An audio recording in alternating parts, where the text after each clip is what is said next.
Well, hello and good evening. It's Martin North here from DFA, and we're now in pre-show mode before we get going formally. Good to see everybody on board.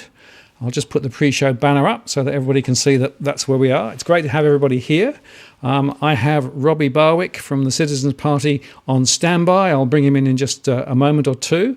But as normal, I'll just keep waffling for a moment or two because people are never on time for these things. And I wouldn't like anybody to miss any of Robbie's pearls of wisdom. We've got loads of questions already sent in. I'm sure there are going to be more on the live stream tonight. Plenty of things to talk about. And frankly, this is a perfect timing for an exploration of some of the real critical issues that are going on at the moment. What with the economy where it is and the banking system where it is and all sorts of things. So it's a very, very timely show. And great to have so many people. I've already acknowledged a few pre-stream. And I'm glad that a few people like the music. Yep, all my own work. One of my other little hobbies is to do compositions. And hard rock, a new shirt. Well, I've worn it a couple of times now. But yep, I thought, once in a blue moon. Good to see a few other people on. Hi Bondi Steve, hi George, and Silver Crypto, and a few others as well. Like a kid in a candy store with his new buttons. Yeah, maybe. Yeah, there's a few. All right. Now, I'm just going to run this for another 30 seconds. Chris posted a one that I haven't allowed to show, which basically says that the bail-in is bullshit. It's not, actually. It's a very important issue. So we'll explain why it is absolutely critical to understand what's going on. And Jeff, hi. Clay, hello.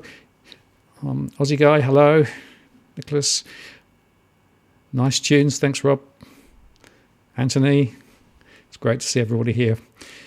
Very good. Okay, well, I'm now going to go into my normal pattern, which is to kill the pre-show, and then I'll run the intro, and then I'll run the show properly. So stand by, here we go.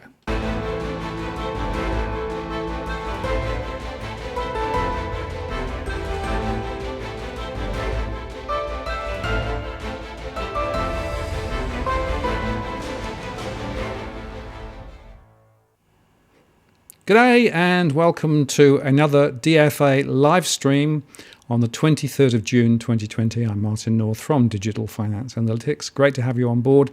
Thanks for spending some time with us this evening. Very important show tonight. And I have Robbie Barwick online, and I'm just going to now let him speak. So if I push that button, and then if I push, let's have a go with that button. Robbie, you should be there. I am. Something. Yeah, it's working. Thanks, Martin. Okay, great to have you. Great to have you on board. And we've got a load of conversations to have tonight on some very important topics. It couldn't be a more critical time, actually, to be talking about some of these things. No, absolutely. Plus, let me add, I'm speaking to you from the COVID-19 colony of Australia, and right in my suburb, we're the hot spot. So this may be the only way I can communicate for the foreseeable future. But we've got lots to say. Yep, no, that's good. And I'm pleased to say that your audio is, so to my ear anyway, pretty good. So we'll see what the jury says. But last time I had somebody on, they complained about the audio being a bit sort of thin. So hopefully it's good. Well, I can always raise my voice if I'm provoked. Yeah, that's right. Well, there's a little bit of headroom. Now, just by way of preamble, let me just make my normal comment here that what we're going to talk about tonight is not financial advice. We don't give financial advice. This is very much our opinions based on research and other things, but it's not financial advice. Also, please play nice in the chat room. No racial slurs. We are moderating. Plexus is helping with that. Thanks, Plexus. Appreciate your help there. This is at the 23rd of June, so if you're watching this in replay, things may have changed. If you need and want to communicate and ask questions, please use @WalkTheWorld to get my attention, because there's always so much going on the chat that I quite often don't see it unless you actually use that. I've enabled Super Chat. A couple of you have already used it already. I appreciate that. And two things there. One is you can make sure that your question gets noticed. And secondly, if you'd like to make a contribution to help DFA with what it's doing, that's a way of doing it too. Now, with that introduction, I guess, Robbie, what we should just do is to just explain, I have no political affiliation with you and your party. It's just that we have a very strong convergence of opinions around the finance and banking system. But it might be good just for people to understand a little bit about the Citizens Party and, you know, what you stand for before we get into the details of the questions. So why don't you go off your long run and do that? All right, good. And that'll give me an opportunity to plug a few things. So if you want to follow what the Citizens Party does stand for, we have our own show on YouTube and Channel 31 called The Citizens Report, and you can subscribe to that. Also, tomorrow, Martin, we are launching a new version of our show called Citizens Insight, which is an interview series. And tomorrow, the show we'll be putting up is me interviewing the former director of the ANZ Bank and former chairman of Woolworths, John Dalson, on the need for dairy industry re-regulation. And it's quite an extraordinary call by someone from John Dalson's background for that, because he has a more natural affinity to the deregulators. But his argument is this market is broken. So I urge people, watch those shows as we put them up on YouTube. Very important, and that dairy industry is an important subject.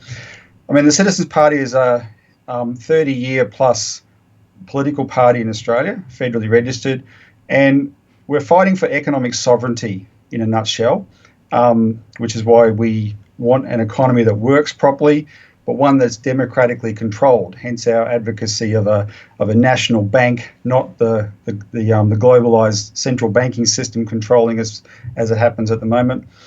But along with national sovereignty, we really do want a world that is more cooperative, right? A world of sovereign nation states cooperating together on areas of mutual interest, mutual benefit, and those areas, you know, that should focus on economic development, mutually beneficial economic development that can raise living standards around the world.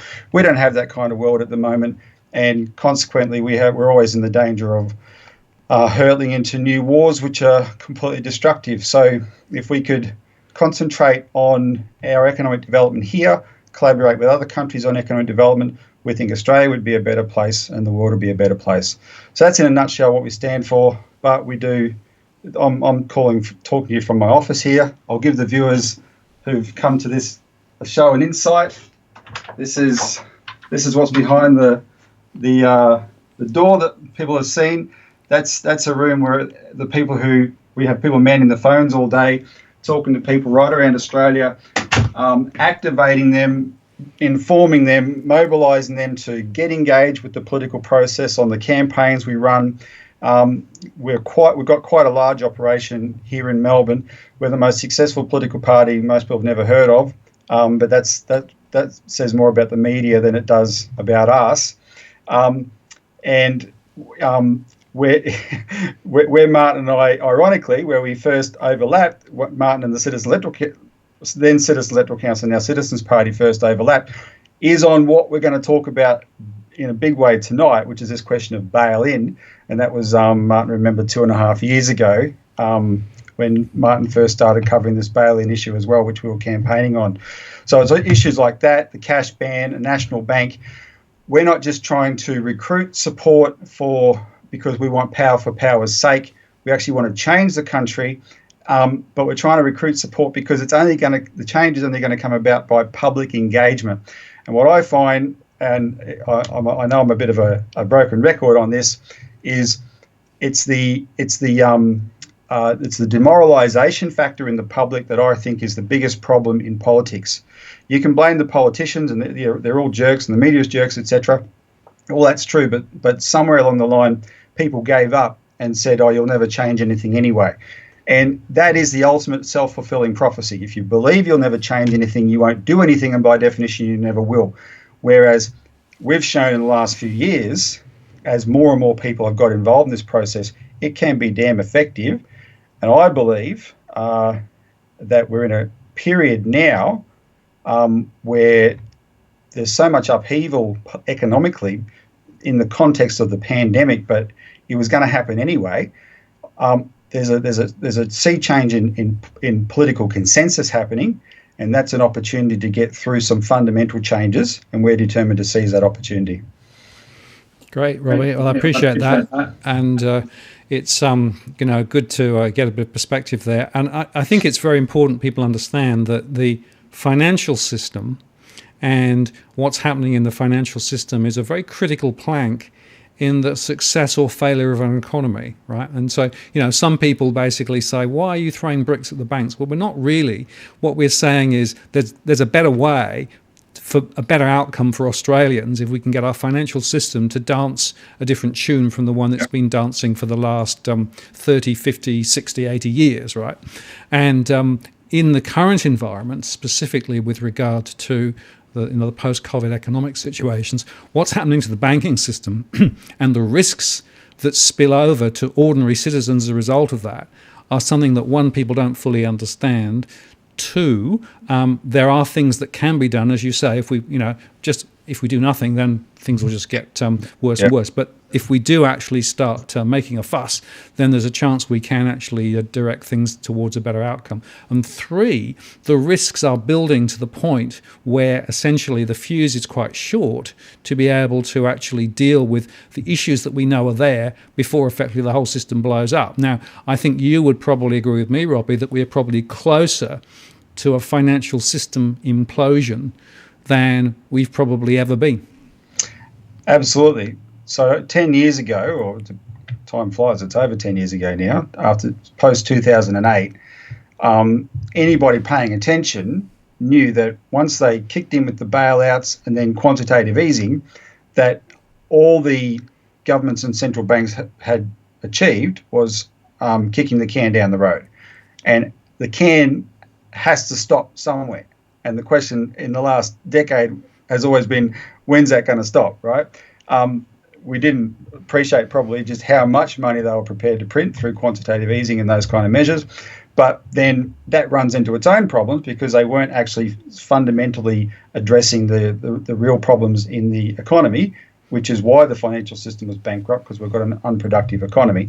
Now, there's any number of things that could have been the trigger, right, and of the crisis that we're in now. And there's an argument that there's a good reason to think that actually the financial crisis began September last year when the Federal Reserve very mysteriously started this repo bailout process and it just got bigger and bigger and bigger, and they couldn't extract themselves from it. And then suddenly the pandemic hits and bang, there's no limit now to what they can do, and they effectively said that. But there's one of the areas that we've concentrated on through this whole process is on what caused the crash in 2008, or a big part of what caused the crash in 2008, which was derivatives. Because, we're in, for 30 years plus, we've been in this, not just a disconnected financial system, an absolutely insane financial system. You make more money out of just straight financial gambling than any kind of productive process. That's what the derivatives market is, and it's not just insane gambling. It's often fraudulent. It's much of it is criminal. It's off the bank's books. It's off balance sheet. It's not audited. No one looks at this stuff until it blows up, until it's too late. And a strong sense I've had all this time, Martin, is because that's a big part of the problem. Flooding the system with liquidity may have helped paper over things you don't know about, but you cannot predict completely. When I say you, I mean the powers that be running the Federal Reserve and the Reserve Bank and the Bank of England and the Bank for International Settlements. They can't predict where things might unravel, what might blow up. Right? It's very, very difficult to get a handle on, and so they can think they've got it in hand, and then something happens in a direction they're not looking at, and suddenly a whole meltdown appears. Right? So today I can report, if you've got that chart there, we keep track of the Australian bank's derivatives figures, and they come out once a quarter from the Reserve Bank of Australia, and in the last quarter we've had this sharp spike upwards, $7.5 trillion to an all-time record of $53.2 trillion. and that's the Reserve Bank's figures. There's other sources that try and keep track of these figures as well, that some have a slight margin higher, but we'll just take the Reserve Banks.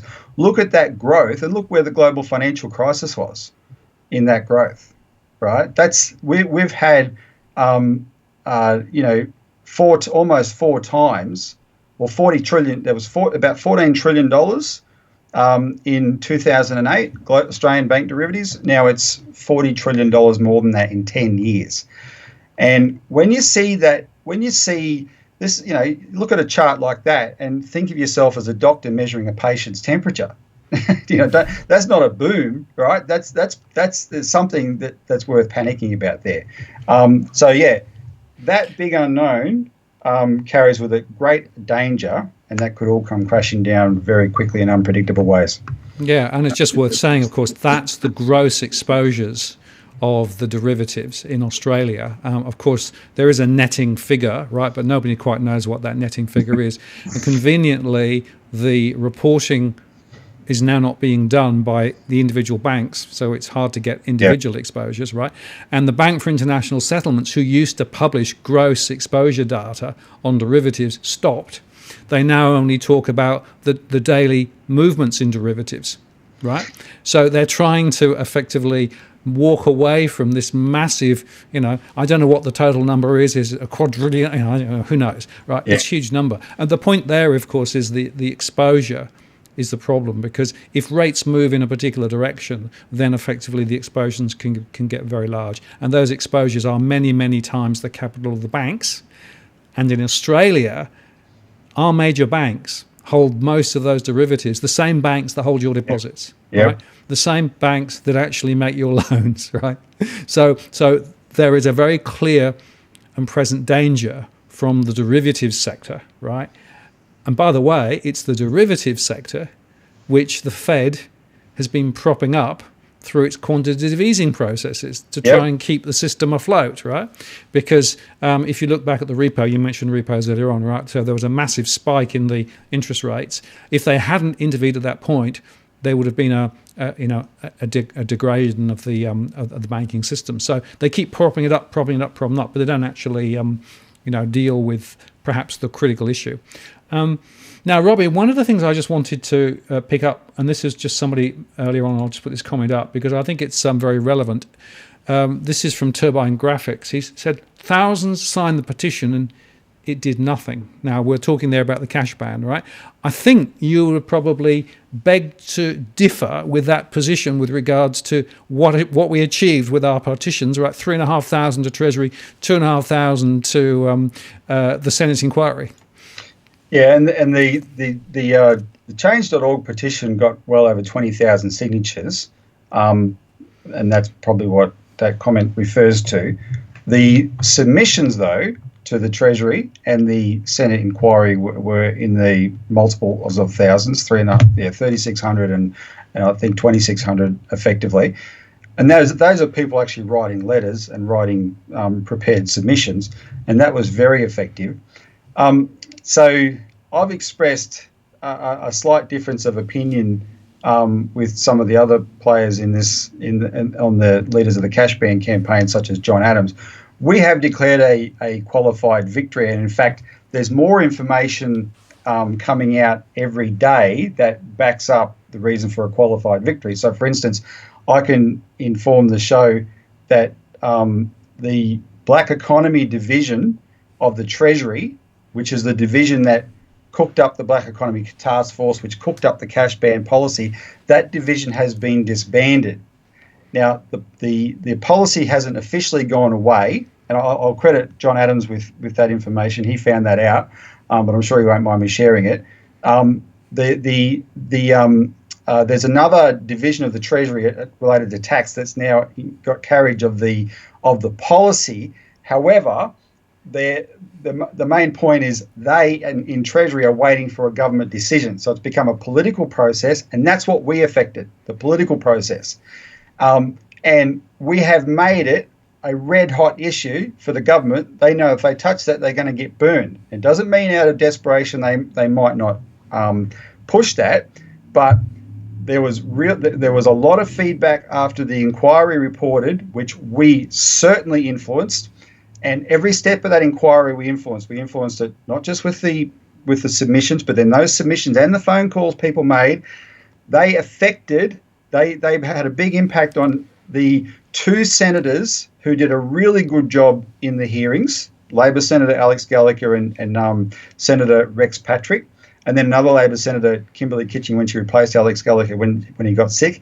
From the beginning, they said, we are responding to this because of the amount of public outcry over this, right? And then they really pushed hard in their questions, and Alex Gallagher in particular in that December 12th hearing last year. I mean, he sat there all day and was just incredibly persistent, and he showed up the Treasury and all the other experts for having no evidence for this, and it changed the complexion of the whole inquiry. Well, it's very important to remember that came about, as he acknowledged many times during the day, because of the number of people contacting him, because of the number of submissions.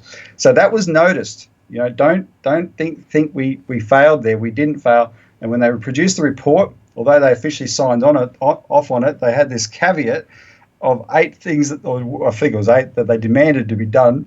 And that was written by government members, not the Labor members. The government members wanted all these changes. And we've had very strong feedback from contacts in the Liberal Party saying this is going nowhere. So the alternative school of thought is you always got to be suspicious about these guys because they're snakes. And of course that's all true, but we will watch it like a hawk. I have more reason to believe today that we've made that policy virtually impossible than I did even a few weeks ago when I announced that. Now, that said, I do want to highlight something that we have to pay attention to as well. And I'm calling on the viewers of this show and all Australians, and we'll put out some information about this. I think we need to start a bit of a boycott campaign of businesses that are using the pandemic, the coronavirus pandemic, as cover to ban cash. Now, it's not small businesses, right? So when there was a real panic, justifiably so, people all went a bit cashless, and even small businesses were prepared to comply. But I know about a month ago when I ventured out, and remember, I'm in the coronavirus hotspot of Australia. I went to a baker, I went to a butcher, and I went to a few other places, and I'd say cash or card. And these small businesses jumped at me, cash, and a few of them went on a rant about the banks. They're not trying to avoid tax, these businesses, they're trying to avoid bank charges, right? But what we're seeing is chain stores, chain restaurants, and one of the ones I know about is Nando's, and I know there's a bunch of others, and people watching the show will know a bunch of others as well.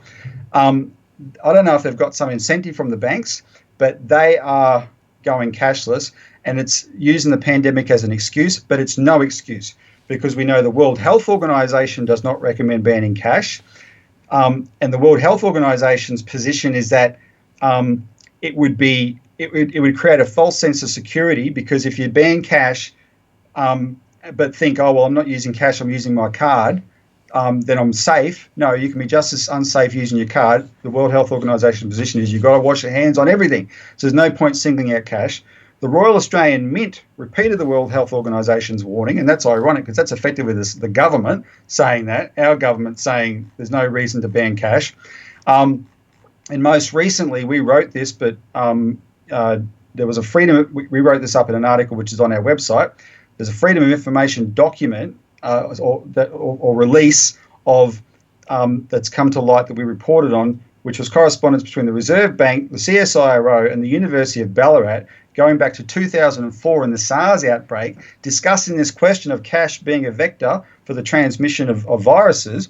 And they concluded that, of course, while there's a certain amount of danger there, and I'm not urging anyone to be irresponsible, while there's a certain amount of danger, there's no point singling it out. You shouldn't single out cash as any more dangerous than any other form of payment, because if it makes people drop their guard. And so that's the official position of real experts who've looked at this, including the CSIRO, right? We've put those articles on our website. If you see a business that's not taking cash, you should go and confront them or call them up and say, why aren't you taking cash? I will not shop there. This is not based on science. Here's the facts. Go, you cite the sources, right? But let's start giving them a hard time, because the reason I'm particularly motivated by this is, even though you said earlier, Martin, that you're not throwing bricks at the banks, let's say we have a bit of division of labour. At least you're like the mild-mannered superhero among us during the day. I don't know what you get up to at night, but I'm sure it's destructive to the banks. We do throw bricks at it. That's our part of the division of labour. And Channel 7 had, some people might have seen this on Facebook, Channel 7 had a report on Friday night, which was pretty outrageous, where the banks were actually bragging that they've achieved in 10 weeks a move to cashlessness that they had planned to achieve over 5 years. They had a 5-year plan to move us to less cash, and they've achieved it in 10 weeks. Well, that's outrageous. They're the only beneficiaries of any kind of restrictions on cash. It traps us all in the banks. We can't escape their bad policies. We can't escape negative interest rates. We can't escape bail-in. And these chain businesses, frankly, are either in on it or they're suckers.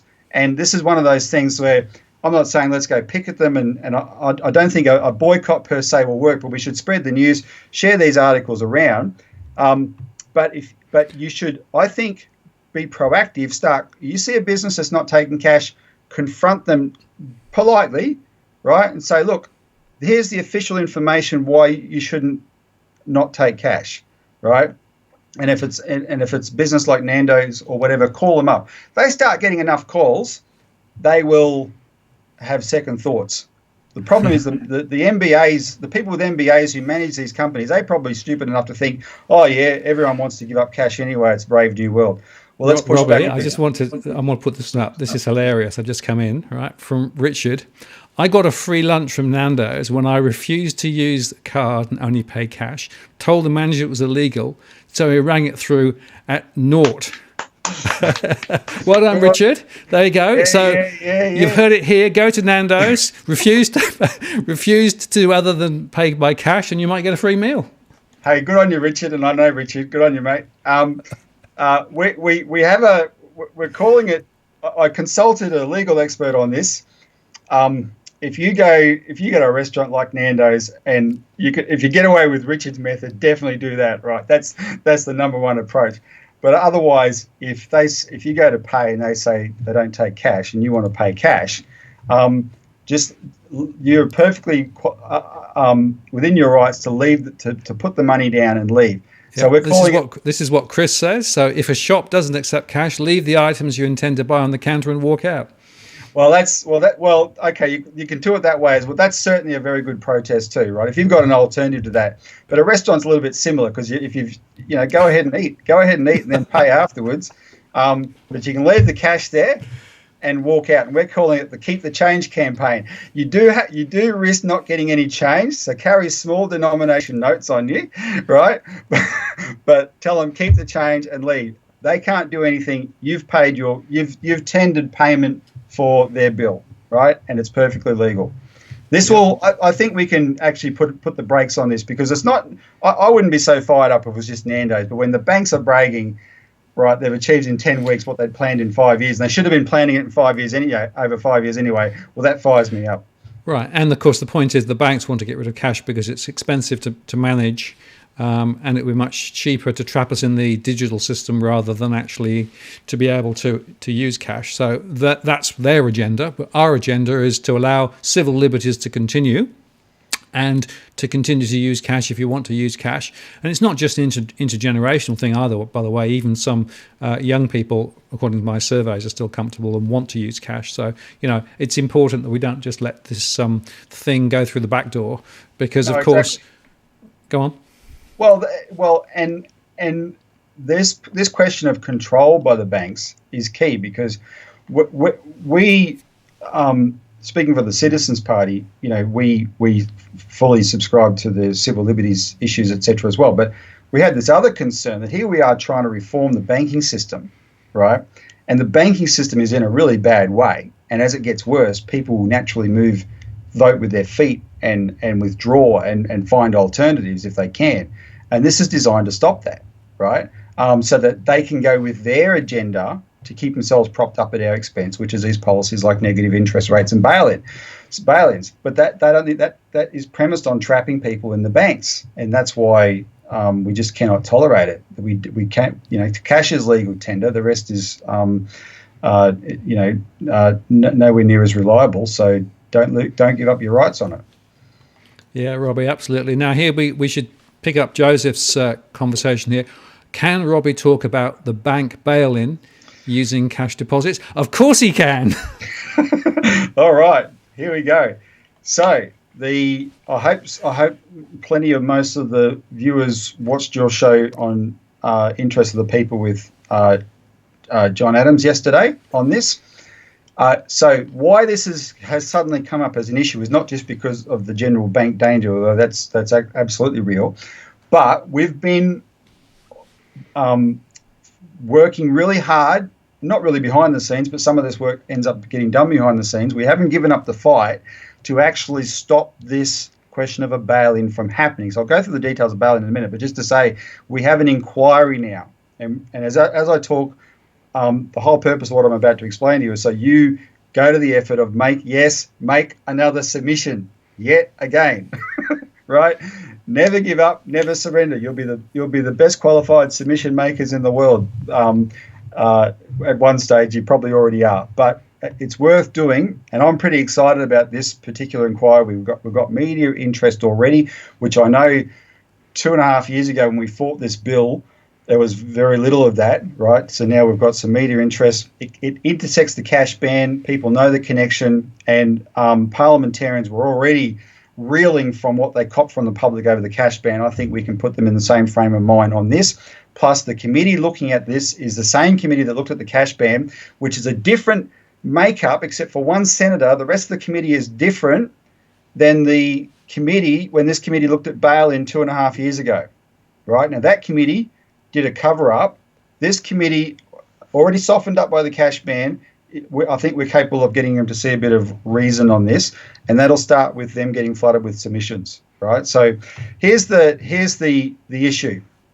2009, the G20 told the Financial Stability Board at the Bank for International Settlements to come up with a new policy to resolve future banking crises, ostensibly without resorting to bailouts, because all the governments said, man, when we bailed out the banks, right, we were almost crucified by the public, right? They thought these bastards, and I think I've mentioned on your show before, Martin, to me the defining image of the 2008 crash was this protest in New York where some homeless-looking black man's holding up a sign saying, pull yourself up by your bootstraps, right? I mean, that kind of, this was really primal rage that poured out from the public, then so it should.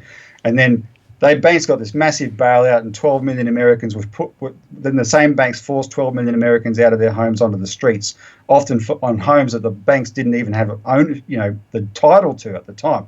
It was so unjust and outrageous it wasn't funny. So the governments knew, hang on, we're not going to get away with this again. And they said we need a way to avoid bailouts, as if bailouts was the great evil. The great evil, of course, was the injustice. So they gave these clowns at the Financial Stability Board this job. And the main guy in charge of the Financial Stability Board at the time was Mario Draghi, ex-Goldman Sachs, now the head of the immediate ex-head of the European Central Bank. I don't know where Mario's actually gone at the moment. And they cooked up bail-in. Oh, here we go. Here's a way to save banks without taxpayers. Make the poor mug, innocent, unaware depositors pay for the bank losses when it's about to fail, right? And this was issued as a policy in 2011 called the Key Attributes of Effective Resolution Regimes. All the G20 member nations signed onto it, including Australia. It was first used in 2013 in Cyprus to bail in 2 banks there, to give a haircut to their depositors.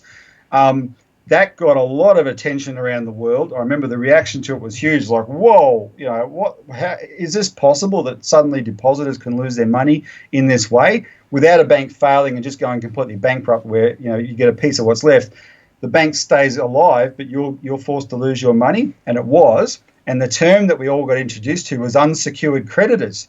You think you've put your money in the bank for safekeeping, right? No, you're an unsecured creditor. And this was like an accounting term, but this is technically what a depositor is. And I have to, you and John did that really excellent show on, a deposit means you've loaned money to the bank. Well, The month after bail-in happened in Cyprus, the Financial Stability Board did an update report, April 29, 2013, and it's called Implementing the Key Attributes of Effective Resolution Regimes. How far have we come?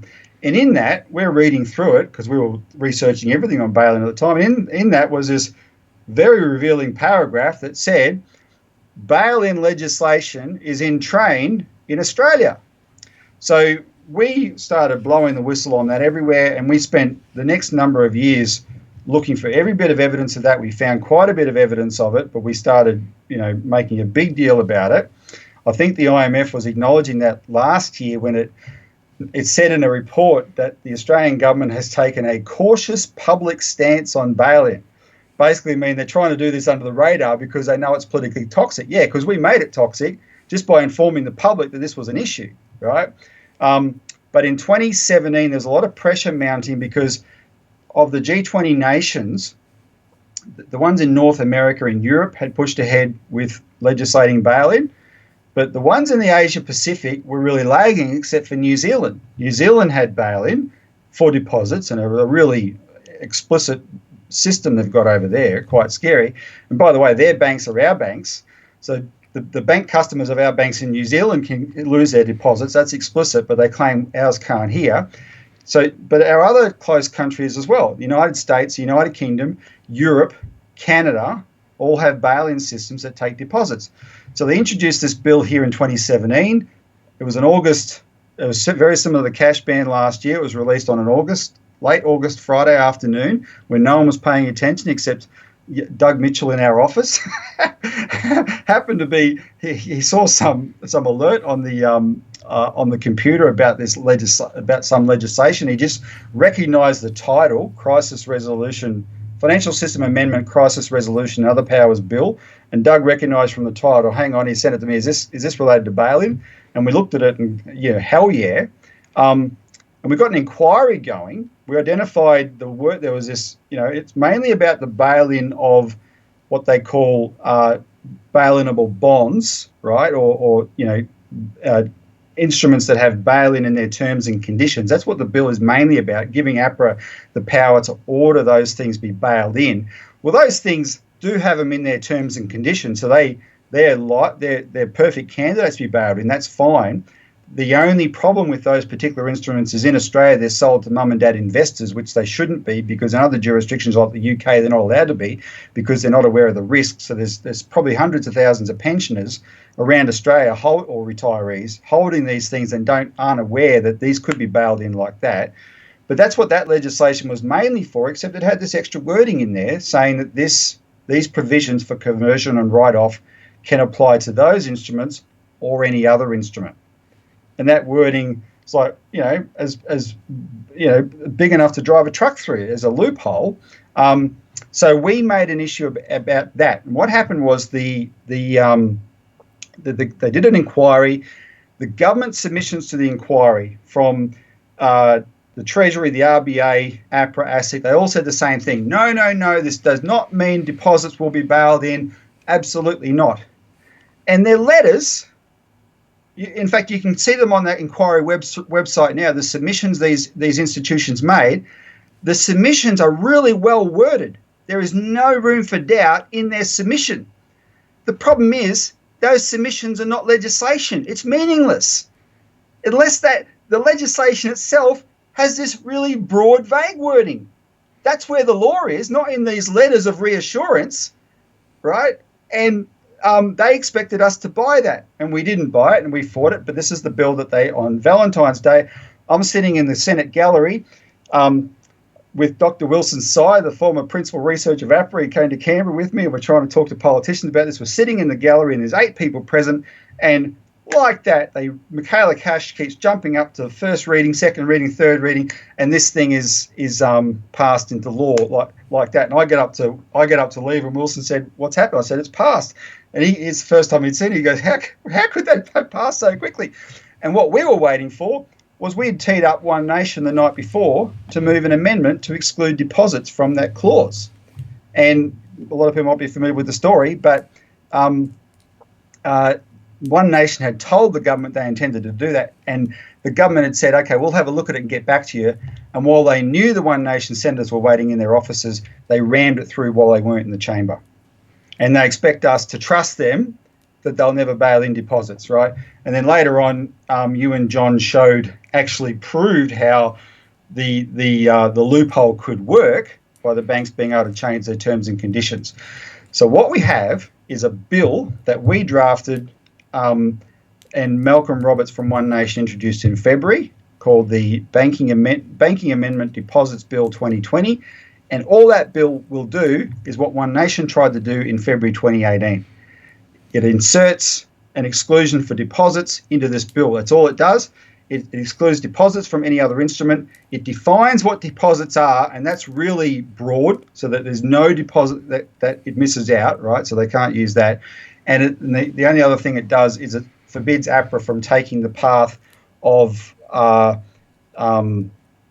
changing terms and conditions as a ad hoc way of doing it, right? So it does that as well. So this bill will protect deposits, and if the government is genuine at all in saying that they will not bail in deposits, all we're saying is good. Put it in writing in the bill. There's no reason for the government to oppose this. And if they don't put it in writing in the bill, they are revealing their hand, which would relate to the why they wouldn't want to, which would relate to the fact that all the countries closest to us, all the G20 members are expected to have this power to bail in deposits. Who's our government kidding when they say they're the only country not going to do that? Now, we can make sure we're the only country that doesn't do it by getting this kind of law through, right, by getting the public engaged. We've already made this a very hard issue for the government in Australia. In these other jurisdictions, they ran bail-in through before the public were aware of anything. In America, it was rammed through in the Dodd-Frank bill, which was this 800-page monstrosity that no one could read, and that's where they snuck it through there. In New Zealand, they didn't even legislate it. The Reserve Bank just decreed it. But here, they've had to, they looked for a backdoor way to do it. We've caught them, and we can stop them by presenting this argument to them. There's a lot of new members of Parliament from the 2019 election. There's most of the members of this committee are new. We can really put this sort of ultimatum to them that there's no good reason to oppose this amendment if they're genuine about not bailing in deposits. And if they do oppose it, what does that really mean? And we'll blow the whistle on that. Okay. I knew you were going to come off your long run on that one, Robbie, so thank you for that. And it's just worth saying, if everybody believes that this is a conspiracy and not real, look at New Zealand, right? Because in New Zealand, there's the open banking resolution, which is go to the RBNZ site, you can go in there and have a look at it, and it clearly says that in a case of a bank getting into difficulty, they will freeze the deposits in the bank, convert a proportion of those deposits into equity sufficient to restructure the bank and allow it to continue to trade, and then you'll later get some of your deposits back. You'll get back, they say in their lovely diagram there, they say you'll return the unused portion of your deposits. So sorry, no, we're taking your deposits. Yep. Right. And here's the thing though. People might think, yeah, but why would the government lie about this? Well, Martin and I this week have both seen a letter that a New Zealand resident got from the New Zealand Finance Minister, the equivalent of their Josh Frydenberg, who said in that letter there are no bail-in powers in New Zealand. Yet you can go to their own Reserve Bank and they brag about them. The letter is an outright lie, and we'll do some information on that for our New Zealand viewers. People in New Zealand should make an issue out of this. The New Zealand Finance Minister is either a liar or a buffoon, right? He shouldn't be the Finance Minister if he doesn't know what powers are in New Zealand. It is black and white categorically how wrong he is, but there's a reason he'd lie, because they don't want people to, this is such a crazy idea, and it's the same reason they're trying to lie here. So that's not a conspiracy theory. We've caught him out always to Sunday. Read the details. We've got them all on our website. In fact, there's a bail-in section on our website people can go to, and we do have a bail-in petition. It's worth signing these things and sharing them. We've got a bail-in petition. We can provide the link. It's on our website as well. In fact, I know I've got some Citizens Party members on the live stream. Maybe someone could put the link on the live stream chat there, and you can share that petition link around. Let's get that circulating in the next 3 weeks as well. But we've got till the 10th of July to make submissions on this, right? So we'll do a release tomorrow. John and Martin provided excellent information yesterday. There's a link there. You can make your submission. What I would say, if you're someone who's made submissions before, it's worth thinking about making a submission that they have to accept. Well, they don't necessarily have to accept it, but make it harder for them to knock it back and just dismiss it as correspondence. Because the website of this inquiry has actually preempted that. Mark Fett, the man that I had harsh words with last December, haven't spoken to since. Mark Fett he knows that this submission is going to be flooded, and he's already said there on the website, he said, know in advance that not all submissions will be published. So what you do, instead of writing an email and just sending the email straight to the committee, write it in a Word document and save it as an attachment and either email it, or it's even better to go onto the website and follow the upload procedure. If you can upload a file that you're presenting, and it's better if you even save it as a PDF, right? Upload a PDF or a Word file. You are providing it in the best possible form for them to just publish, right? And it will be much, if they still knock it back, then it will help you make us think about it. Yeah, and it's important because, what we've now effectively is created a trap for the government, right? So basically, if they turn around and say, no, we're not going to do this, when in fact everybody from the RBA and APRA and the government said, no, there's no issue, then you've got to ask the question, well, why would you actually not rule out deposits? And if they actually aren't prepared to rule out the deposits, from what we've seen, we've got to assume that there's nefarious acts in their minds. They want to keep it loosey-goosey, flexible, and Yep. The other point to make, Robbie, is a number of senior politicians, including Jane Hume, when people write to them about the bail-in, they get an answer on 250k bank deposits. Yeah. Right? And the fact that those are sort of guaranteed. Now, let's just be really clear about this. Is really important to understand, right? Bail-in stops a failing bank from failing by taking some of those deposits, converting them into equity, and allowing the bank to continue to trade. Therefore, a 250k deposit guarantee is not activated because it's only activated, one, when the government says it's going to be activated, and two, when the bank has already failed. That's right. That is the rules of the financial claims scheme. Yeah. Dr. Wilson Tsai, this is when I got to know Wilson, he approached us with that information, because he was the former principal researcher at APRA anyway, and he said, look at their own rules of this supposed guarantee. It must first be activated. And the government is under no obligation to activate it, but it's activated when a bank fails. But even then, the government is under no obligation to activate it. They have the discretion to. And would you know it, the day after, or the week after the law was passed in 2018, Scott Morrison was the treasurer then, and he wrote a reply to Ken Wyatt, who had forwarded him a constituent letter. And Ken Wyatt's the Indigenous Affairs Minister now. Ken Wyatt had forwarded Morrison a constituent's letter about bail-in, and Morrison replied and addressed that issue and acknowledged that, yes, it's at the government's discretion to activate bail-in. Now, Wilson and I had sat there with Jane Hume minutes before the bail-in law passed. She gave us a 5-minute meeting and through gritted teeth, and we had discussed this, and she said, of course deposits are guaranteed. Of course it's activated. Of course it's activated. Right? And again, she was either lying, but in her case, I wouldn't be surprised if she was just ignorant of their own policy. It's got its own rules. These things are not activated, and they're only activated. There's only a chance to activate it when it fails. And you're right. Bail-in is to be applied before it even gets to that process. So that part's true, and it's also true that right now, all of us with deposits in the banks who think we're covered by this guarantee, it's an unactivated guarantee. There's no actual guarantee in force, in effect right now. That will be only in effect if the government chooses to activate it at the time of a bank failure. Yeah, and that's the dilemma. And by the way, before we went live, somebody asked about superannuation accounts held in corporate superstructures.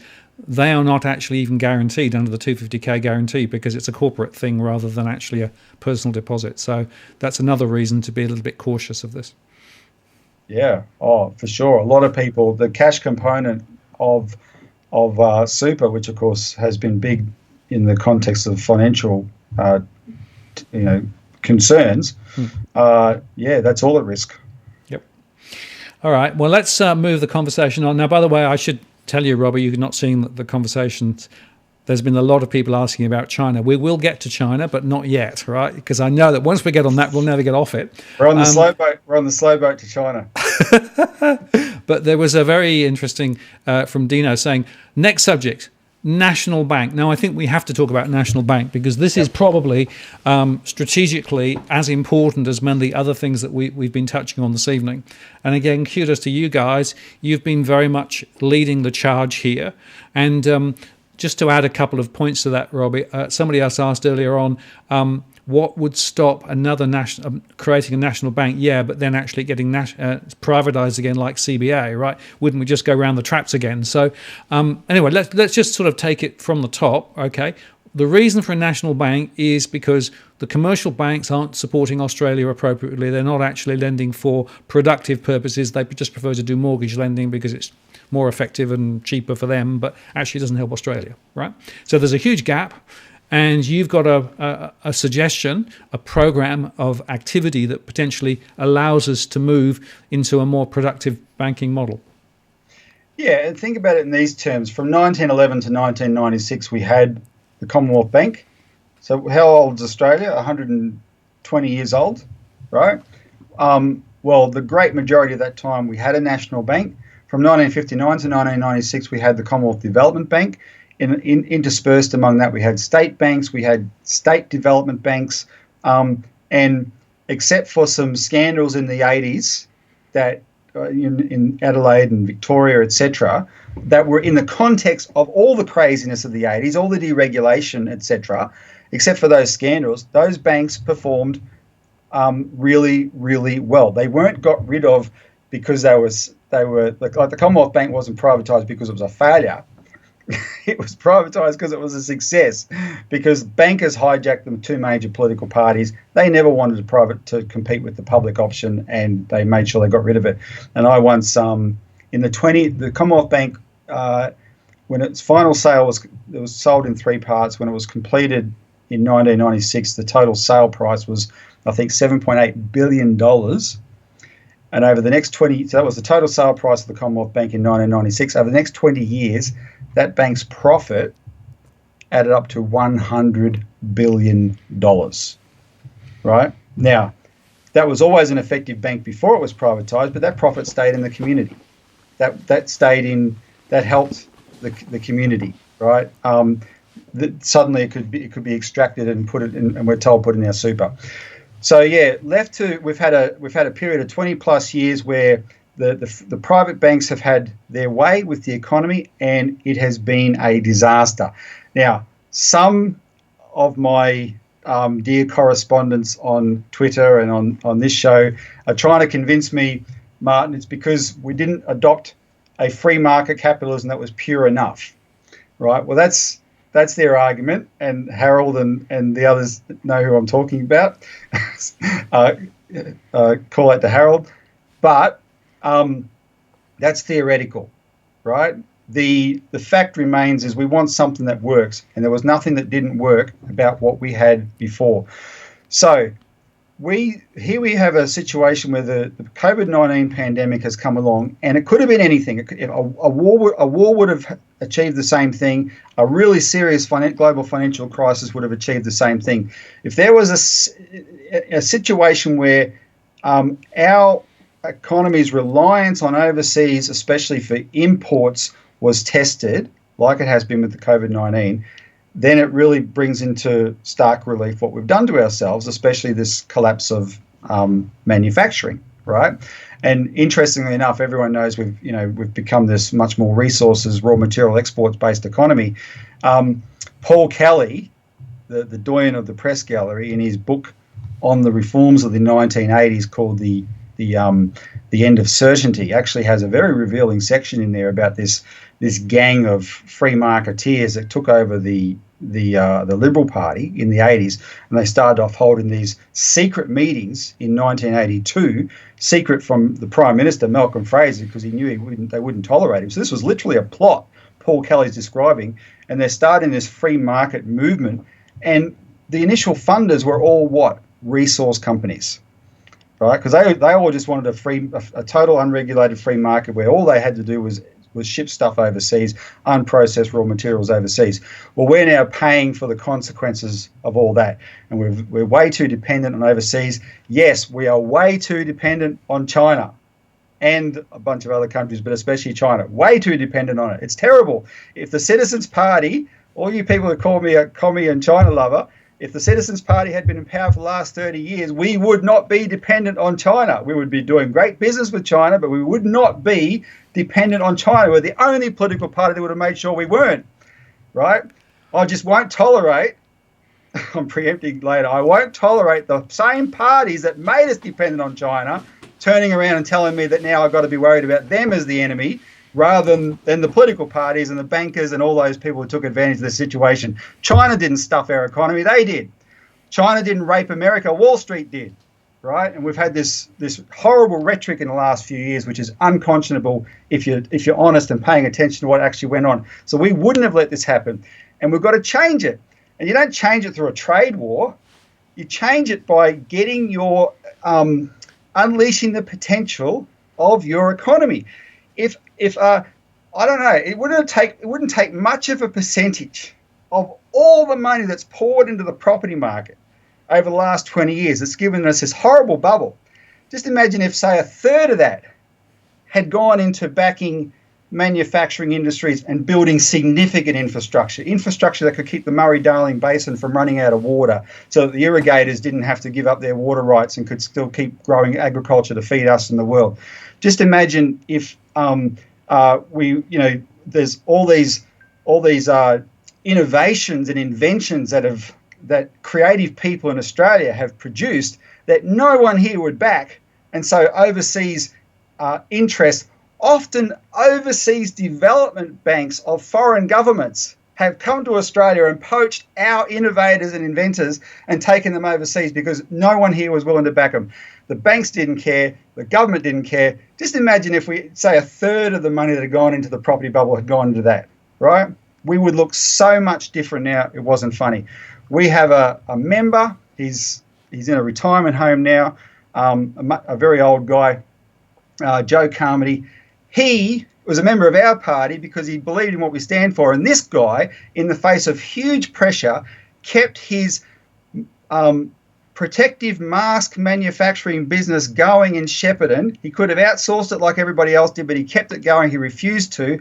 And it was the only one left in Australia when this crisis hit that the government could turn to say, oh, we need to ramp up mask production. And they sent the army down from Puckapunyal to Shepparton to help man this extra increase of masks. Well, there's a reason that guy was a member of our party, right? Because he believed in this and what we stand for. But where a bank comes into it is because you need money, you need investment, you need backing. And I'm not, all these people telling me, oh, you can't, the government shouldn't pick winners, etc. They did pick winners.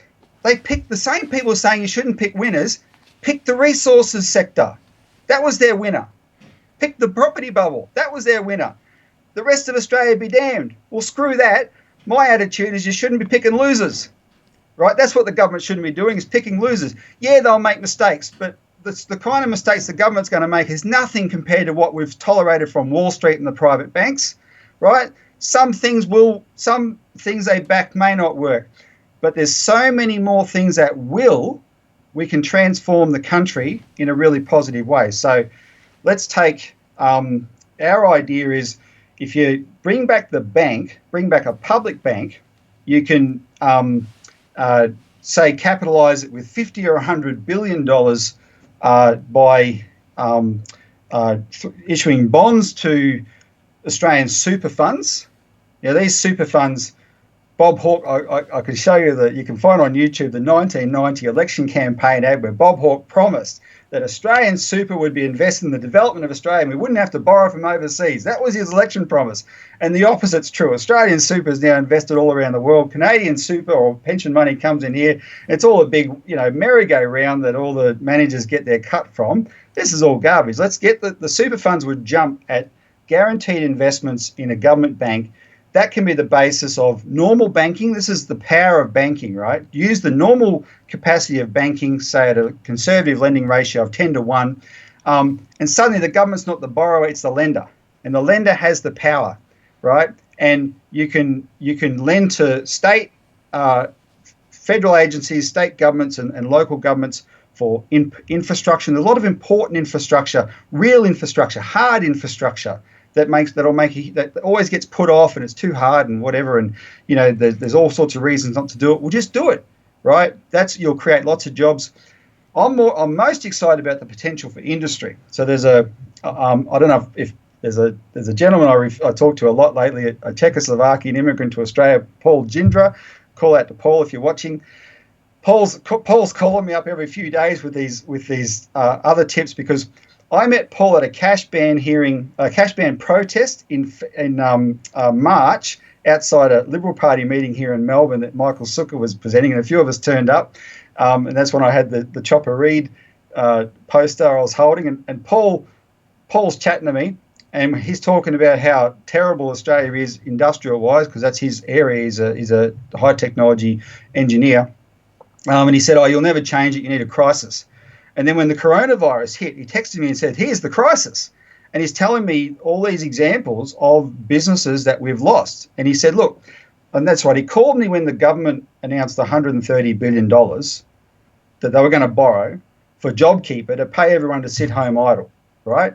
Because the whole problem with coronavirus has shown us just how much our economy is non-essential. Right, those jobs are important for the people who've got them. I'm not minimising those jobs, but they're it's part of a non-essential, consumption-based economy. And Paul said, look, if we're going to give away $130 billion for people to sit home, why doesn't the government take $5 billion of that, divide it up among 1,000 engineering firms? He said the thing with these engineers is they're no good with money. All they want to do is perfect their product.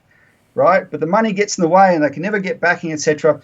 Give them the money, give them $1 million or $2 million, and say, here, that's to employ people to progress your idea to production, right? And he said the worst that can happen at the end is you get some production out of the money, but he said it'll be better than that.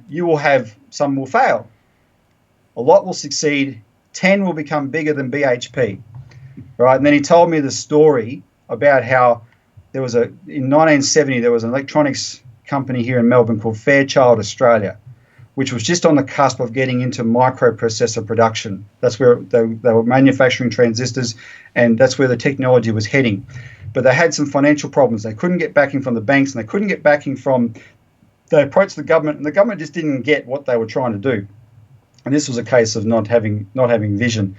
So it didn't go anywhere, but a division of that company went on to start Intel in the United States, and that became the basis of an industry in microprocessors, microchips, that's 4 times bigger than the oil industry, right? Paul said we could have had Silicon Valley here in Melbourne in Australia, because that's where this company Fairchild Australia was based, and instead, all that potential went overseas. And then Paul said something to me that I thought was really profound. I've been telling everyone ever since. He said, Australia's curse is its resources. And this is actually a phenomenon. Someone then informed me this is a phenomenon in economics that's known. The resources curse. We make money really easily by digging stuff up and shipping it out overseas. But there's no creativity involved, right? Whereas countries that don't have that are forced to innovate. And we can innovate, but we don't actually have to. And so the way that things have settled lately, we don't. So we need to turn that around. We turn that around, there's lots of potential to unleash in this country, lots of innovation that can start really employing people, not as cheap services jobs that Paul Keating espoused, that I played on my show once, but as high-skilled, high-paid jobs. But it needs backing, right? And what the banks do, some banks might, a specialised bank here or there might be good at this, or might decide to get into this, but the government's involvement through a development bank is like provides seed capital, and it's the same as putting, blood in the water, and then all the sharks gravitate on it because they get a sniff of the blood. The private sector will come in when they see something actually successful, and then all sorts of things can happen from that. It can just mushroom, but without the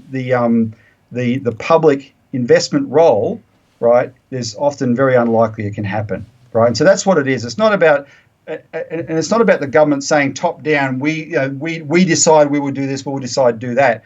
Make the bank available. So we envisage a development bank that can have multiple divisions, because there should be a specialised agriculture lender, because that's a specialised case, specialised industry lenders, and manned by people with real skills, plus people that have skills in marketing and trade, developing trade links with other countries, and already have those links to help out.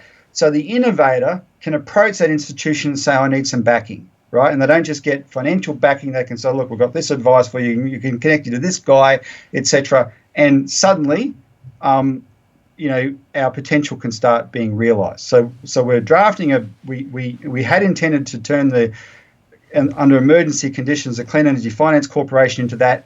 That was stymied by this rule change, or this rule in Parliament that I explained in our show last week. I won't go through it now. So what we're going to do is draft the legislation for a standalone option. Bobcat is really big on this, and I have to put in a good word for Bob, because the media make Bob look like a bit of a character, but I tell you what, when you actually pay attention to what Bob says, he has a lot of substance, he's got a lot of experience, and he ran an investment institution in Queensland that actually created the coal export industry, and put aside the politics of that now, but it turned, that's our second biggest earner, right? That's what Bob says, you can either have absorb money projects like football stadiums or make money projects, right? And they put in railways and things like that in central Queensland in the 80s, and now that's the second biggest export earner in Australia. So he's got a lot of experience in that, and he's really keen to introduce this bank. And I think we're getting people in Parliament putting their hands up to support, partly because some have long thought this is a great idea. It's really interesting. We've got Senator Jared Rennick that Martin, you interviewed a few weeks ago. He's a sitting Liberal who's enthusiastically endorsing this idea, and that's kind of unusual for a sitting member of a major party to be outspoken like that, but it's a sign of the times. So after this, bail-in inquiry campaign is out of the way in a few weeks, we'll be putting up the legislation and putting a lot more emphasis on that. Right, thanks, Robbie. That was again another long run, but very important. And just a couple of updates. I'm in conversation at the moment with a Australian company who is one of the leading technology innovators in Australia, and we're going to collaborate on a series of programs on innovation, and specifically on the gap that there is. So I saw a few comments in the chat saying small businesses can't get the help they need, entrepreneurs can't get the help they need to get going, right? Because the systems and processes don't work in Australia. So that's something that we're going to focus on, because it's my passion that we are missing a huge opportunity in creating a bunch of innovative new businesses in Australia in a number of different fields.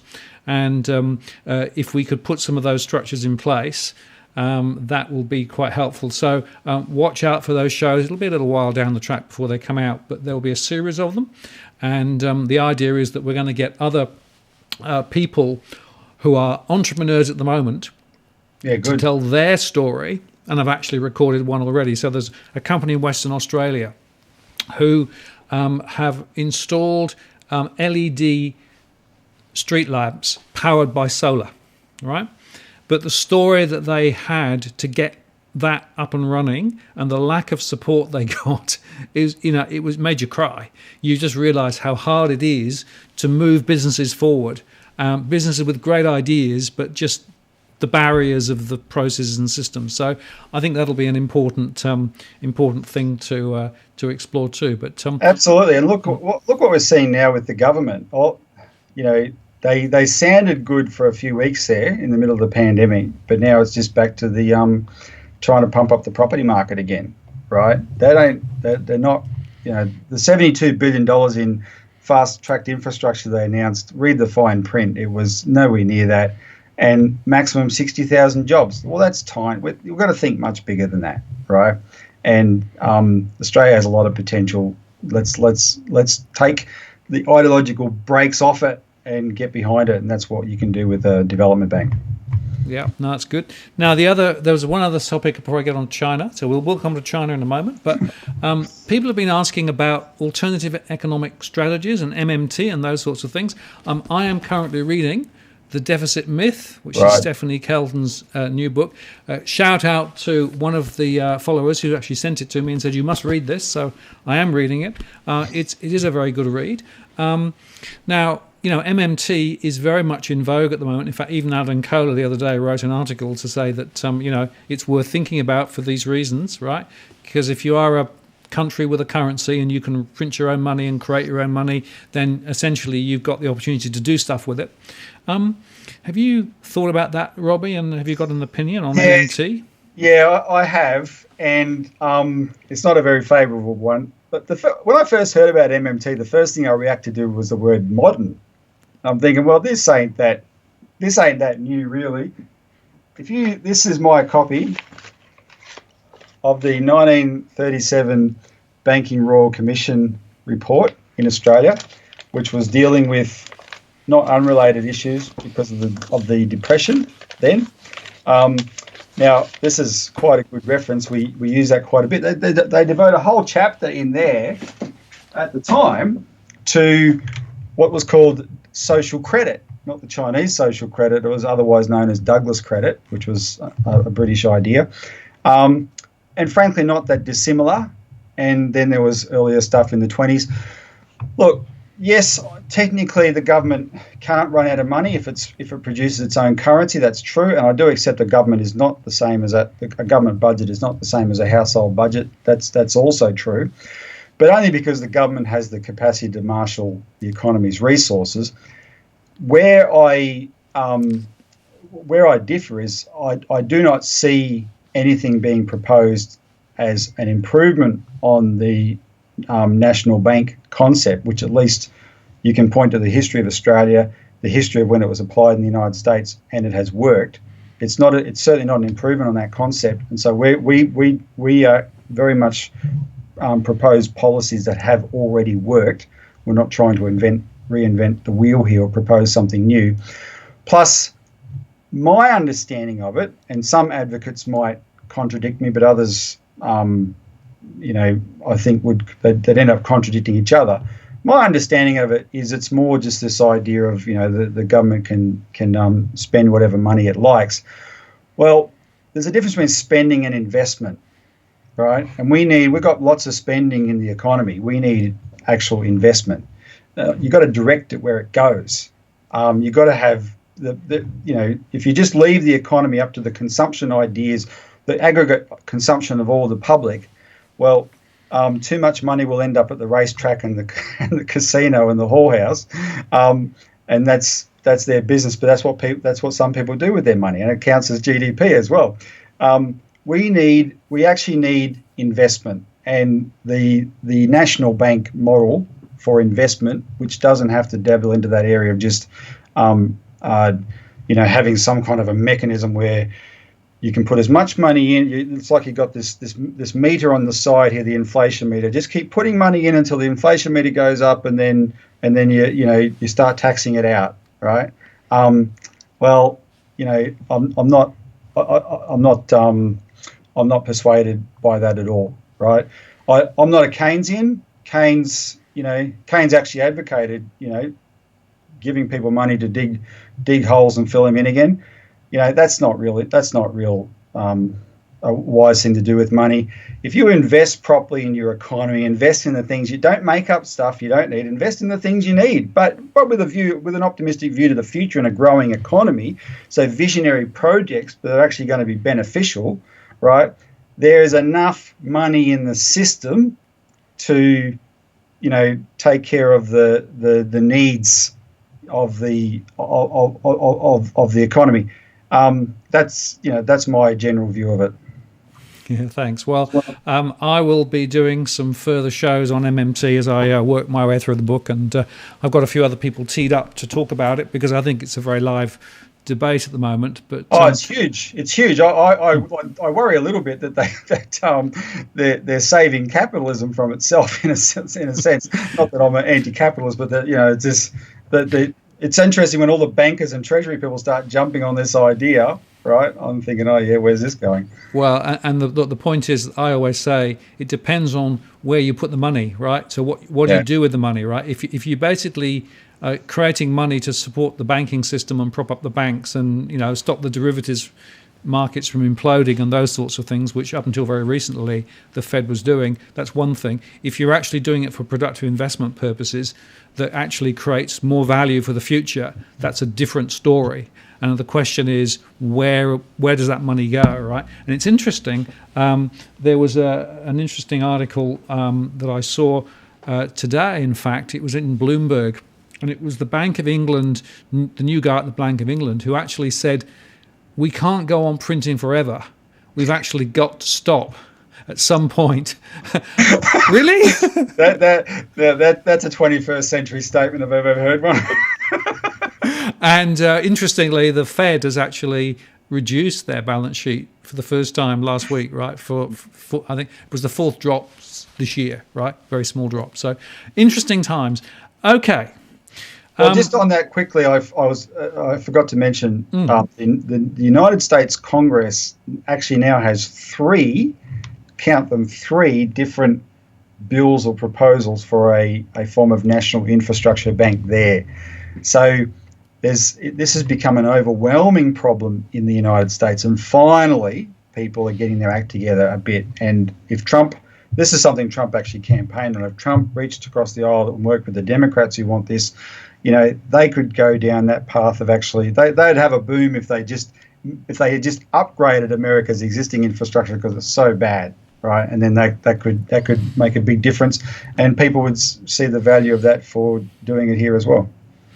Yeah, no, good point. And the interesting question now is, in the last 15 minutes or so, right? We'll touch China. Now, I can tell you there was a whole series of questions and comments, but let me try to boil it back to... Did I provoke? Well, you may have provoked them, or I suspect people were sort of throwing the stone into the pond to see what would happen. But yeah. The Uyghurs and Hong Kong were by far the two most critical issues that people were concerned about. And basically, I would be very interested to get your read on what I personally perceive to be pretty disgraceful behaviour with regard to Hong Kong and pretty disgraceful behaviour with regard to the Uyghurs. But how do you see it? I mean, do you see it the same way that I see it, or do you see something different though, Robbie? Well, the main thing I'd say is beware of disinformation. So we didn't come at this. I'm speaking on behalf of the party now, but I'm certainly invested in it. We didn't come at this from the standpoint of we love China. We came at this from the standpoint of a lot of what people have heard me say about China in recent times is a continuation of, if they'd followed the history of our party, it's what I said about Iraq and Saddam Hussein. It's what I said about Libya and Muammar Gaddafi. It's what I said about Syria and Bashar al-Assad. It's what I've said about Russia and Vladimir Putin. And while China is an authoritarian communist country, right, and it's by definition that's what it is, and it's got communist in the name, or the party name. There's things it does that don't overly surprise me as an authoritarian country, but when there's claims about what China's doing, that's really over the top, that for you to believe that, you have to entertain the idea that there is a current of pure evil in that country, right, controlling that country. And for the public to tolerate, the public, when people say to me, oh, it's the CCP, it's not the Chinese people. Well, there's 90 million members of the CCP. There's 1.41 billion or 31 billion members of the country. They tolerate that CCP government. So if that government's worse than Hitler, then who are they? What do you have to say about them to tolerate it? And some of these claims are so outlandish, right? Then we go and look at them and say, well, where's the truth to these claims? And what we find, because it's really hard from here in Australia to confirm the truth of anything, and so that cuts both ways. That's true. That's true for me trying to find the truth. That's true for you and all my friends who have a crack at me. Call out the cookie boy, who keep sending me Daily Mail articles of the truth. And I can tell you, if you want me to be convinced of something, don't send me a Daily Mail article about the truth. That's the worst place to start. The truth ain't going to come from there either. So then you got to play a bit of detective. And what I know we're dealing with in the last 5 years. And you and your viewers may not believe me, but I would ask people to just give some thought to what you were thinking about 5 or 10 years ago. And was China at the top of your bad list, or perhaps might it have been Muslims? Because I spent 15 years defending Australia's Muslims against all sorts of claims made about Muslims and racing around Facebook, and they do this and they do that and they do the other. And I knew most of those weren't true either, but they served a purpose. And there's a machinery that's in the United States and the United Kingdom that so we'll talk about the Uyghurs in a minute, I'll get onto that.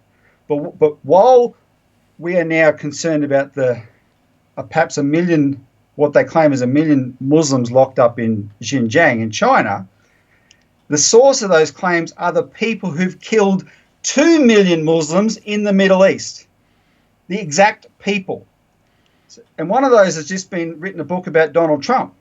John Bolton and his sidekick Frank Gaffney were part of the George W. Bush administration, and we were fighting the weapons of mass destruction lie. We were fighting the Iraq invasion plot at the time.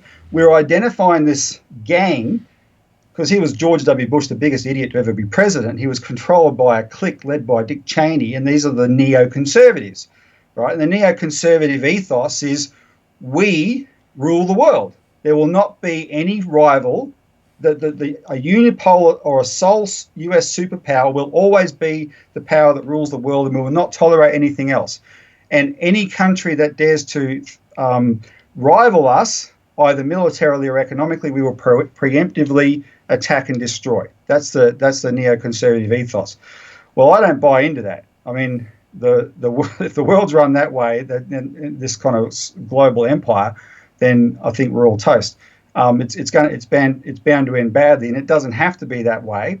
But this gang took it over, and unfortunately, they defined a process ever since, and they set off this agenda of regime change. But as part of that, John Bolton and Frank Gaffney, his mate, poured out. Frank Gaffney's this thing called the Centre for Policy Studies or something. At the time, they poured out this stream of anti-Muslim propaganda. And there were so many claims going around, and people are familiar with them all, and some of it, there's some truth to it, but the truth applied to really extreme Muslims like ISIS, right? But not to your neighbor, the Muslim, right? To this clique of extremist Muslims in Iraq and Syria. And what's the dirty secret about those Muslims? The really extremist ones? Our countries found them useful for their purposes in the Middle East. That's the truth about it. just like we backed Osama bin Laden in Afghanistan, we've backed them all along. So anyway, but when it was useful for us to think that it didn't matter that we were killing Muslims in the Middle East because they're all terrorists anyway, Frank Gaffney and John Bolton were pouring that out. And then suddenly, in the last few years, they flicked a switch. Obama's policy was, we stuffed up the Middle East, we're now pivoting to Asia.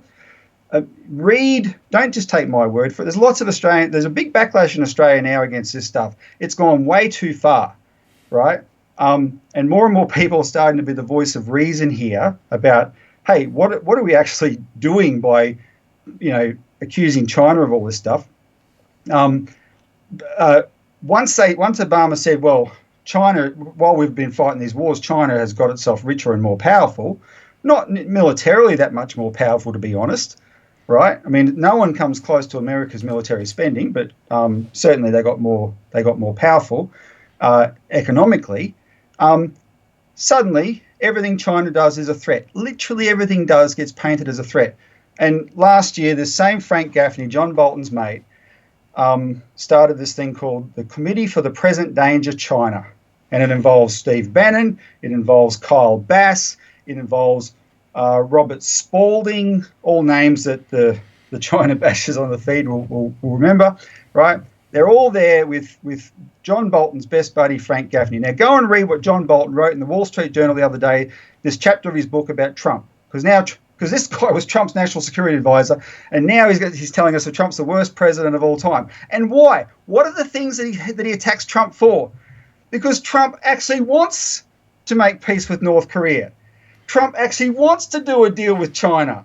Trump's talking about this Venezuela stunt. He wants to draw a line under it, and he's even prepared to meet Maduro in Venezuela.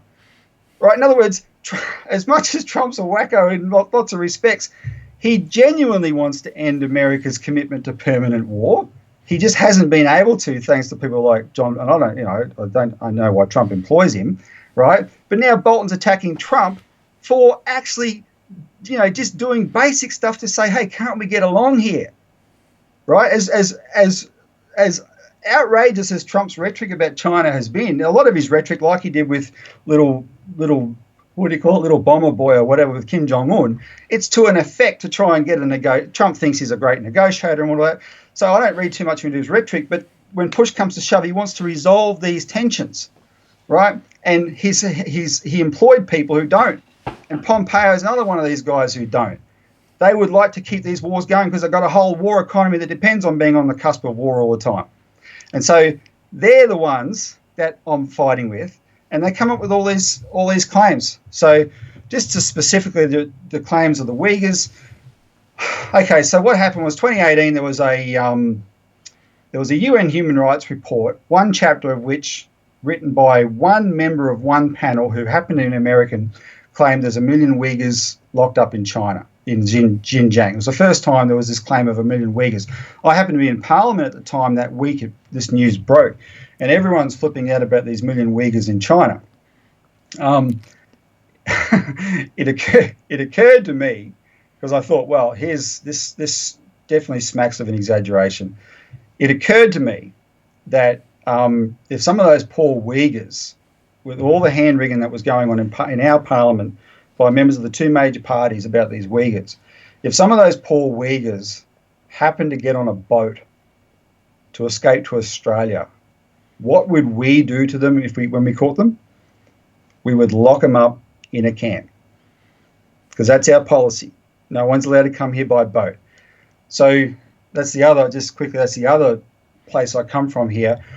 I feel as an Australian citizen, I do not have to add to the rage against China. Plenty of people do that. I feel as an Australian citizen, I'm much more responsible for my country and our human rights abuses, which are damn severe. Watch Q&A last night. So this was the claim. There was all this hand-wringing. Since then, read the Grey Zone website, which is, there's a guy in America named Max Blumenthal. He's the son of Richard Blumenthal, the Blumenthal who was Hillary Clinton's closest advisor. His son is a renegade. He's a black sheep. He's got this grey zone website. He and his crew have done a lot of investigation on the details of this. The number one source of the claim that there's 1 million or more Uyghurs in locked up in China is a total Fruit Loop named Adrian Zenz, who is employed by one of these Cold War propaganda outfits in the United States, and it's based on an estimate of 12, based on 8 interviews. Other people have done the figures saying that, if you just take the percentage he's claiming of the biggest city in Xinjiang, at most it can only be 200,000 people. Now that still sounds bad, but I will say this, before you just look at the people that are in this is a de-radicalization program, and a lot of Muslim countries have gone and inspected it and have said what China's doing is the right thing. Now, what happens is when that gets reported straight away, China's bought them off, right? Because nothing China can do is right. China, well, you go and tell it to the 53 mostly Muslim countries who actually said that's the case. But you also got to take into account, and this never gets reported in the context, that from 2008 to 2018, there was a wave of terrorist attacks in Xinjiang by Uyghur Muslims, extremist Uyghur Muslims from the East Turkestan Islamic Party. And you can see the footage online, people dressed in black robes, etc., and they'd get out with their machetes and just start hacking people to death. And whenever it got reported, all the Western media was saying, oh, what did China do to deserve it? And, of course, that got up China's nose in a big way. China banned Facebook and Google specifically because of these incidents, because when the attacks first started happening, they found out they were being organised on Facebook and Google, and they asked Facebook and Google to ban those groups from their platform, and Facebook and Google refused. And so China said, well, we're going to ban you then. 1,000 Chinese people were slaughtered from 2008 to 2018 in like 120 terrorist attacks. The worst was 200 were hacked to death in one day in Urumqi, I think in 2012 or thereabouts. Or no, that might have been the early one in 2009. These were horrific terrorist attacks. These Muslim terrorists doing it are connected to the same, like there's 6,000 Uyghur terrorists in Syria right now as part of the ISIS Al-Qaeda apparatus in Syria that is effectively on the same side as our governments are in trying to topple Assad. And they say that these Uyghur terrorists there that have been running whole towns, chopping people's heads off, say we're here to train to go back to China, right? This is a serious problem. China's had to deal with it. And are they dealing with it in an authoritarian way? Yes, they are.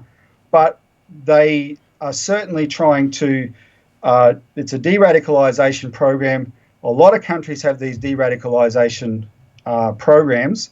And, frankly, the United States, following a terrorist attack on its territory in 2001, went around the world and killed 2 million Muslims, right, in response. In wars that, weren't directly related to 9/11, but from the standpoint of the American public, they didn't care because it was those bloody Muslims being attacked. And there are Muslim, terrorists still in Guantanamo Bay that get food forced up their rectum by the good old United States, the world's great champion of human rights, who is now turning around and pointing the finger and making wild claims about millions of people locked up in Xinjiang. So that's what I know about it. If I was the government of China, would I be doing something different? Well, with my values, I would. I hope so, but I'm not going to pass too much judgment on them based on the circumstances they've got, especially in the blizzard of so much disinformation. We've documented this on our website. We've put lots of articles up there about it, right? So you might not believe me, but I'll go back to Iraq again. I remember the incredible claims about Iraq in why Saddam Hussein was an absolute butcher. The man who works on the other side of that door there, literally has got a desk right there, is an Iraqi who fled Iraq in the Gulf War. He's the finest human being I know. He has the same birthday as Saddam Hussein. He was an Iraqi Christian, and when he grew up in Saddam Hussein's Iraq in the smallest, most vulnerable minority, he was perfectly safe. He had a great life. Everything was fine until the US went in there and started causing wars, right, and whacking sanctions on Iraq and things like that. And they told us all kinds of things about this guy, Saddam the monster. And was he authoritarian? Yes. But when they didn't just not find weapons of mass destruction when they invaded, they didn't find all the other garbage they claimed about him as well, right? Absolutely monstrous things. And the CIA officer assigned to debrief Saddam before he was hanged actually wrote a paper or an article about his experience debriefing Saddam, and his conclusion was, I think we got this guy wrong, right? Well, it didn't matter whether they got him wrong or right. All that mattered was he was the target of a regime change plot that's targeting a bunch of countries, and there's idiots in Australia who want to include China in that plot. And so forgive me when I see the same people saying the same thing, that I'm going to be skeptical about what they're saying. If you want war with China, count me out, because that's the end of the world, right? And there are people who, it's not that they want war per se. There's idiots like John Bolton. They're so full of their own sense of infallibility that they're God's chosen people or something. They think that they can push China to the limit, and then when push comes to shove, a country like China will back down. And maybe they will. But that's a hell of a calculation to make, because it can also be miscalculation. And in 2012, we played on our show the other day, Malcolm Fraser warned that the policy that we're pursuing, tagging along behind the United States towards China, is heading towards a nuclear war. And Malcolm Fraser was a prime minister at a time when, in the middle of the Cold War, when they were really serious things to be concerned about, and we should be concerned about that again. And that's the perspective that we have coming from this. Look, as for Hong Kong, just quickly, sorry, Martin, all I will say is this: whatever the world wants to think, Hong Kong, the territory of Hong Kong, is part of China. That's the bottom line. Yes, they've got one country, two systems, etc. But these teenagers on the streets of Hong Kong who carry British flags and say they want democracy while they're carrying British flags, and no time in Hong Kong's history except the last year of British rule did they have democracy in that time. And the British installed democracy as a poison pill, and they did that. And that's what British imperialists do. They leave these little landmines behind wherever they go, unfortunately. That's what they're dealing with there now. And yeah, the people of Hong Kong have the right to hit the streets and protest. But when they got really violent, and they did get violent, and don't take my word for it, but the Australian newspapers are the most pro-American, neoconservative rag in this country, when its own star reporter, Hedley Thomas, wrote in November last year, this is too much. No one wants to admit it, but these crazy rioters are destroying Hong Kong. They're terrorising the joint, right? He said that. He broke with his own party's own paper's policy to say that. All we were getting was one-sided about the rioters and the police. Oh, the Hong Kong police are the most brutal police in the world. And all I was saying all along was, don't tell me they're more brutal than anyone else. You could see riots in France where the police were just as severe. And now, what do we see? Not only do we see the Black Lives Matter backlash in the United States, where we're actually seeing what true police violence can be, but we're seeing the most outspoken right-wing neoconservative politicians in the United States, who all championed Hong Kong last year, and these freedom fighters among these rioters. They were the ones, like Senator Tom Cotton, who's the Andrew Hastie of the American Congress. He's the guy who called for Trump to send in the military. And all last year, Kyle Bass and Tom Cotton and all these jackasses were saying, oh, Xi's going to send in the PLA to Hong Kong, and he never did. But when they got riots on the streets of America, oh, send in the military straight away. Do not be hypocritical. Go look at my Twitter feed, the pinned tweet. I am proudly someone who's going to point out hypocrisy. There's this Twitter term, whataboutery. It's illegitimate to point out hypocrisy. No, you're talking to the wrong guy. I always will point it out, because I know the pedigree of the people who are driving this. So that's mainly where I'm coming from. And the rest, I'm going to do my own shows soon. But there's so much disinformation about Australia, especially the questions about China's supposedly owning us all, owning everything about Australia. I mean, America and Britain have $1.5 trillion of Australia between them. China owns $60 billion of Australia, and they're the ones that are buying us out, apparently. This is the kind of thing you get in Daily Mail headlines. It's just absolute garbage. they're a big investor in land because they value land. They're the second biggest investor in land. I'll grant them that. But for the rest of it, all they are is a very, very good customer. And on America's behalf, we decided to poke them in the eye repeatedly and repeatedly and repeatedly, not just over COVID-19, when Andrew Hastie compared them to Nazi Germany and all this kind of stuff, and we're getting a backlash from it. And, I think we should just cool our jets and think more rationally about all this. Robbie, I think that's probably enough on China because I've been watching the comments, and I would say that you have polarised the audience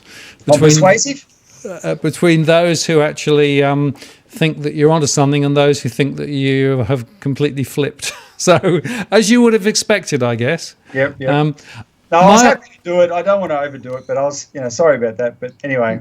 No. My observation is, as somebody in the chat said, I'm a philosopher. What do I think? So my perspective is there is a frame of reference, right, which essentially says China bad, US good, right? And at the moment, many people in Australia are wired to think that way. So every time anybody says anything about China, it's bad. Everything about the US is good. The truth is that those two very large powers have probably more in common than people might want to imagine. And quite often, the particular perspectives that we are presented with are part of the truth, but not all the truth, as you were highlighting. And I think that's true also in the US. We don't get the full picture there either. So I would say to people, be questioning. Don't just take everything that you see in the newspapers as being gospel, right? There is a frame of reference behind what they're writing and what they're saying, which may or may not be true. It's worth asking the question at very least. Yeah, and can I say, I actually always mean to do this. There never seems to be enough time, but people might not believe this. I would say the Citizens Party is the most pro-American party in Australia. As unusual as that might sound, but we are. We just have a very firm view of what America truly is, the ideal of the United States, and this. A lot of the post-war era, and especially this post-9/11 era, is not it. And we've got lots of friends in the United States. If America goes back to its roots, the best of its roots, because all is complicated, right? But the best of its roots are all men are created equal. They have the right to life, liberty, and the pursuit of happiness. And there was always a fight over how you realise that ideal. And the best of them gave, like Alexander Hamilton created the first Bank of the United States to improve the American economy. Abraham Lincoln was another champion of national banking, and as part of the fight in the Civil War and getting rid of the slavery problem. Roosevelt, etc. We're very, very, very, very pro that. And a lot of China's success has come about not because it invented something new. It started emulating what made us successful, but it started emulating it.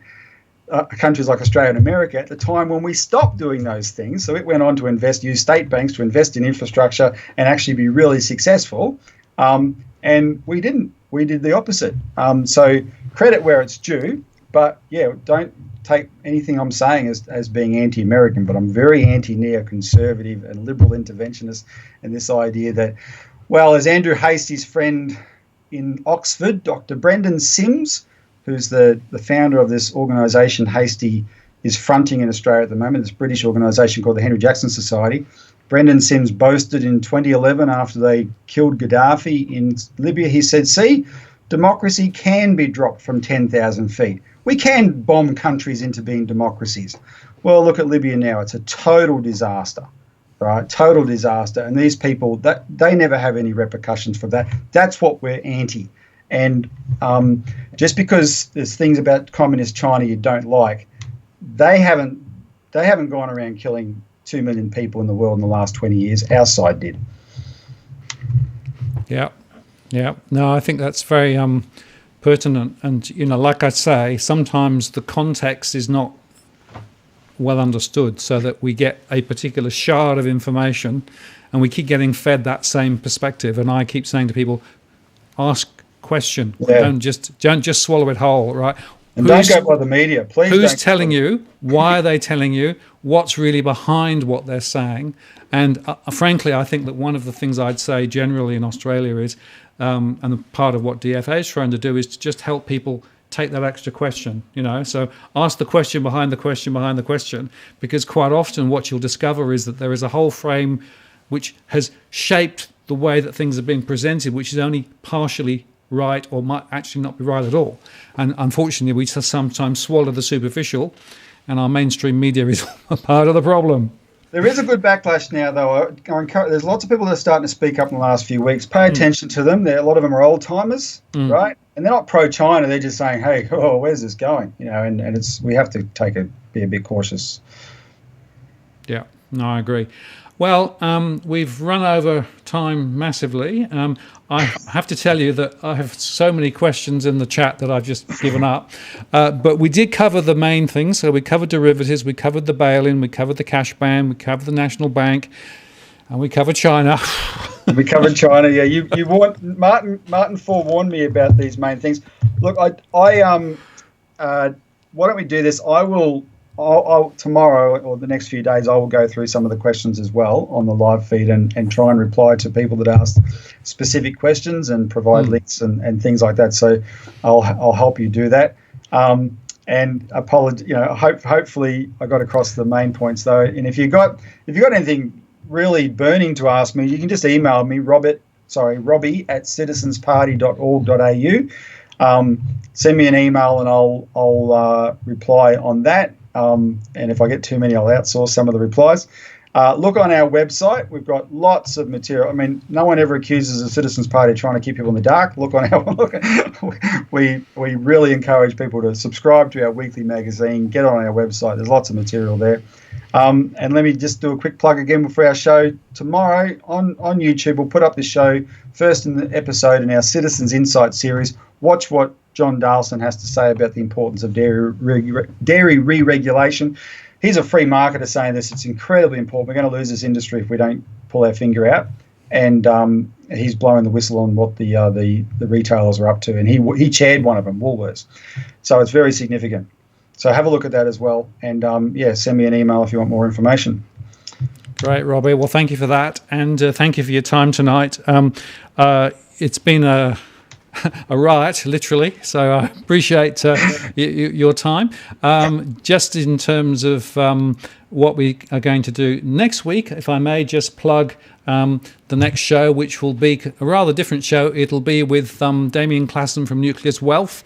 And he's going to be talking specifically about investment, stock markets, what's happening, and we'll cover things like, are the markets overvalued relative to the real economy? He's very good on housing and what's happening in housing as well. So that'll be a really interesting session. So that's next week, the 30th of June, 8 p.m. Sydney. If you have questions, feel free to send those questions through to me and via the DFA blog beforehand or live on the stream as normal. The following week, it'll be me talking about the Reserve Bank minutes, and the week after that, there's the Veronica Morgan from Elephant in the Room and from Location will be on talking specifically about property. So in the next 2 weeks, we've got economy, Reserve Bank, and property, having done China and banking regulation today. And the point I want to leave you with is that DFA is not about holding a particular point of view. It's allowing different voices to speak with different perspectives and different ideas, because that's how you have a debate and that's how you learn, right? You will not get a filtered one myopic view from me here.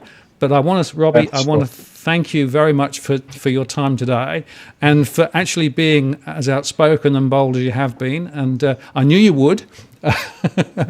So you didn't let me down. No, I wouldn't want to do that. And Martin, I think I can speak for everyone. Thank you. You have the most important show on YouTube for sure in Australia. This has become an incredibly important public service. 40,000 subscribers. So kudos for that. Hope everyone listening is clapping as well. Yeah. So onward and upwards. Let's get to 50,000 and plus. So this is great. Yeah, well, we'll keep pedaling, and thanks for your time, and thanks to all the viewers for watching as well today, and for all your comments. And Robbie is going to spend a bit of time looking over those comments, as I will too. Supportive. Thanks for Cookie Boy for being so supportive. Yeah, indeed. Very good. All right. Thank you, Robbie. Thanks, I'm just going to close out now, so I'll get rid of that. I've taken you offline. So thank you all very much for your time with me today and with Robbie. Thank you very much for spending way more time than normal. We'll be back next week with a different show, hopefully as interesting a show. And I just want to acknowledge Ron, Reverse French, Nico, Cronin1 and Ivan for your contributions. I think we've covered the questions that you asked, but thank you very much for that. So thank you very much. Have a good evening, and we'll see you next week. And I'm going to play the outro. See you later.